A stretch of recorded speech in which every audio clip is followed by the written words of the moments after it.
மிக முக்கியமான 10 அம்சங்களை நாம் இப்போது பார்க்கலாம். முதலில் அவர் தமிழக வெற்றிக் கழக அரசுக்கு எழுப்பிய கேள்வி, தேசிய கீதத்தை 2 முறை பாடிய போது தமிழ்த்தாய் வாழ்த்தும் ஏன் 2 முறை பாடப்படவில்லை என்ற கேள்வியை அவர் எழுப்பினார். இரண்டாவதாக, சட்டப்பேரவையின் அதிகாரத்தை ஆளுநரிடம் கொடுக்கும் அளவுக்கு என்ன சமரசம் நடந்தது என்ற கேள்வியையும் அவர் எழுப்பினார். மூன்றாவதாக, உதயநிதி ஸ்டாலின் திமுகவின் தயவில்தான் தமிழக வெற்றிக் கழக அரசு நடக்கிறது என்றும் ஆளுங்கட்சி வரிசையிலும் திமுக வாக்குகள் உள்ளன என்பதையும் அவர் சுட்டிக்காட்டினார். நான்காவதாக, நான் முதல்வன் திட்டத்தை முடக்குவதற்கான முயற்சி நடைபெறுகிறது என்றும் திட்டத்தை கைவிடுவது ஏன் என்றும் முதலமைச்சர் பதிலளிக்க வேண்டும் என்றும் உதயநிதி ஸ்டாலின் அந்த கேள்வியை எழுப்பினார்.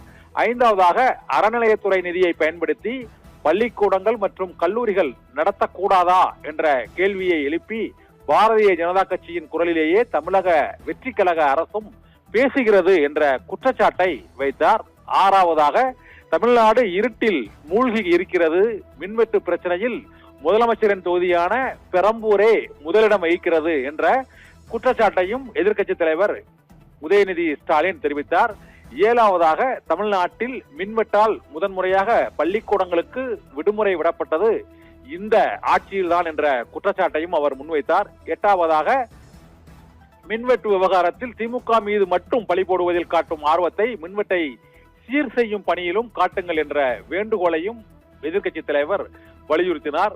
ஒன்பதாவதாக, பவரில் ஷேர் கொடுத்த தமிழக வெற்றிக் கழக அரசுக்கு கூட்டணி கட்சி அலுவலகத்திற்கு பவர் கொடுக்க முடியவில்லை என்ற குற்றச்சாட்டையும் அவர் கூறினார். பத்தாவதாக, வெற்று வார்த்தைகளால் விவசாயிகளை ஏமாற்றாமல் பயிர்க்கடனை முழுமையாக தள்ளுபடி செய்ய வேண்டும் என்றும் ஆளுநர் உரைக்கு நிர்மாணத்தின் மீதான விவாதத்தில் அவர் குற்றச்சாட்டை முன்வைத்தார். 11ஆவதாக, பள்ளிக்கூடங்களில் சினிமா பாடல்கள் ஒளிபரப்பப்படுவதை ஒருபோதும் ஏற்க முடியாது என்றும் அவர் கடுமையான கண்டனத்தை பதிவு செய்தார். 12ஆவதாக, கோவை மற்றும் கும்மிடிப்பூண்டியில் சிறுமிகள் பாலியல் வன்கொடுமைக்கு ஆளான அந்த சிறுமிகளின் உடல்கள் பெற்றோர்களின் ஒப்புதல் இன்றியே தகனம் செய்யப்பட்டன என்ற கண்டனத்தையும் இன்று அவர் பதிவு செய்தார்.